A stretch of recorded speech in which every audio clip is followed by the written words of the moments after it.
Assalamualaikum warahmatullahi wabarakatuh. Yang terhormat Ibu Bese Wahyuni selaku guru pendidikan agama Islam dan teman-teman sekalian. Bersyukur kita panjatkan kepada Allah Subhanahu wa taala dan salawat serta salam tetap tercurahkan kepada Nabiullah Muhammad SAW. Pada kesempatan kali ini, kelompok 5 akan mempresentasikan tentang pergaulan bebas dengan contoh kasus pembunuhan. Saya Amalia Permana Putri selaku moderator akan membimbing jalannya presentasi kali ini. Tapi sebelum itu, izinkan saya memperkenalkan anggota kelompok 5. Perkenalkan, nama saya Amalia Permana Putri. Saya Fahril. Saya Muhammad Sarzabuni. Saya Indrawan Ardiantoro. Saya Salsabila Masyarakat. Saya Gita Reviastuti. Nah, baik, itulah tadi perkenalan singkat tentang kelompok 5. Sebelum lanjut ke materi inti, izinkan saya untuk memberikan 3 pokok penting yang akan dipresentasikan kali ini. Yang pertama itu tentang pengertian pembunuhan, kedua tentang hukum yang berlaku baik di agama maupun dalam negara atau NKRI, dan ketiga yang terakhir itu tentang kisah sahabat Rasul tentang pembunuhan. Baiklah, mari kita masuk ke pokok materi pertama tentang pengertian pembunuhan yang akan disampaikan oleh Fahril. Dipersilahkan.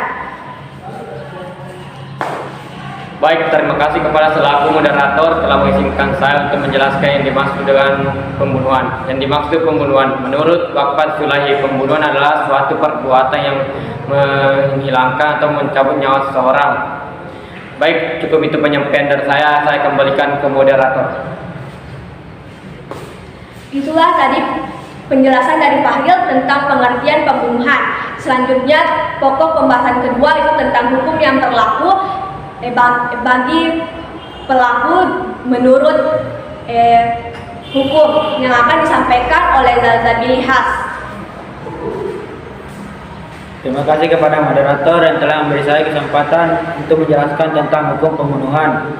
Hukum pembunuhan menurut NKRI dalam pasal 338 KUHP yang terkait pidana pembunuhan dan dimaknai sebagai perbuatan disengaja merampas nyawa orang lain dengan ancaman maksimal 15 tahun penjara. Sekian penyampaian dari saya. Nah, itu tadi penjelasan singkat oleh Zalzabili Has tentang hukuman bagi pelaku pembunuhan menurut pandangan hukum negara. Selanjutnya yaitu hukuman bagi pelaku menurut pandangan agama Islam yang akan disampaikan oleh Hendrawan Ardiantoro. Dipersilahkan. Ya, terima kasih kepada moderator untuk kesempatannya.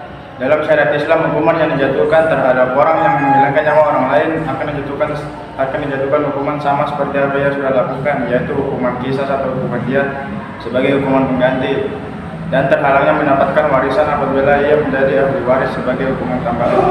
Sekian dari saya kembalikan ke moderator. Baik, itulah tadi penyampaian dari Hendrawan. Selanjutnya itu tentang ayat yang dijelaskan, ayat yang terdapat dalam Al-Quran tentang pembunuhan yang akan disampaikan oleh Andi Salsabila Musyakila dan Anggita Leviastuti. Dipersilahkan. Baik, terima kasih kepada moderator atas kesempatan yang telah diberikan kepada saya untuk menyampaikan firman Allah Subhanahu wa taala dalam Quran surah Al-Isra ayat 33 yang berbunyi, A'udzubillahi minasyaitonirrajim. Bismillahirrahmanirrahim. Wala taqtulunan nafsil lati harramallahu illa bilhaq wa man qutila mazluman faqad ja'alna liwaliyyihi sultanan fala yusrif fil qatli innahu kana mansura. Sekian penyampaian dari saya kembalikan ke moderator. Akan menyampaikan arti surah Al-Isra ayat 33 tentang dan janganlah kamu membunuh orang yang diharamkan Allah membunuhnya kecuali dengan suatu alasan yang benar, dan barang siapa dibunuh secara zalim maka sungguh kami telah memberikan kekuasaan kepada walinya, tetapi janganlah walinya itu melampaui batas dalam pembunuhan. Sekian dari saya kembalikan kepada moderator. Baik, itulah tadi ayat yang menjelaskan tentang pembunuhan yang itu berada dalam Quran surah Al-Isra ayat 33. Selanjutnya yaitu poin ketiga tentang kisah di zaman Nabi tentang pembunuhan. Dikisahkan pada saat itu Utsman yang diangkat menjadi khalifah ketiga yang berumur 70 tahun dan dinobatkan juga menjadi khalifah tertua daripada yang lain. Pada saat itu terjadi pemberontakan yang besar-besaran dan mengakibatkan kawanan pengepung memasuki rumah Rasulullah. Pada saat itu Utsman yang sedang berpuasa dan membaca Al-Quran terkaget mengenai masuknya pemberontak tersebut ke dalam rumahnya. Bahkan pemberontak tersebut menarik janggut Utsman dan Utsman pun berkata, "Janganlah engkau menarik janggut tersebut, sungguh bapakmu sangat menghormati janggut tersebut itu." Kemudian pemberontak itu pun keluar. Tetapi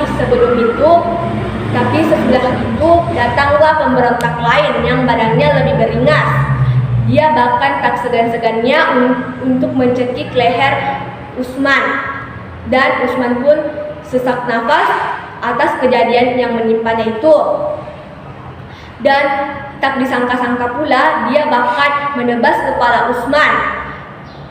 Dari kisah ini banyak orang yang mencekap atas tindakan yang dilakukannya. Bahkan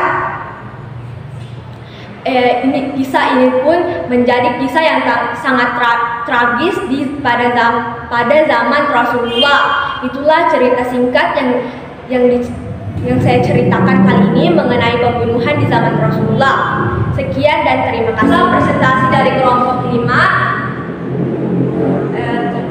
Kenapa saya mengambil tema yang berjudul pembunuhan ini? Karena baru-baru ini pada tanggal 29 Mei 2022 terjadi kasus pembunuhan yang bahkan korban dan pelakunya ini seorang siswa. Nah, itu yang menjadi alasan saya mengambil tema tentang pembunuhan, karena akhir-akhir ini banyak sekali kasus yang melibatkan tentang pembunuhan, dan baiknya kita waspadai tentang hal tersebut. Baik, itulah yang saya sampaikan kali ini. Mungkin banyak kurangnya dan mohon maaf atas kesalahannya. Saya tutup dengan ucapan wassalamualaikum warahmatullahi wabarakatuh. Terima kasih.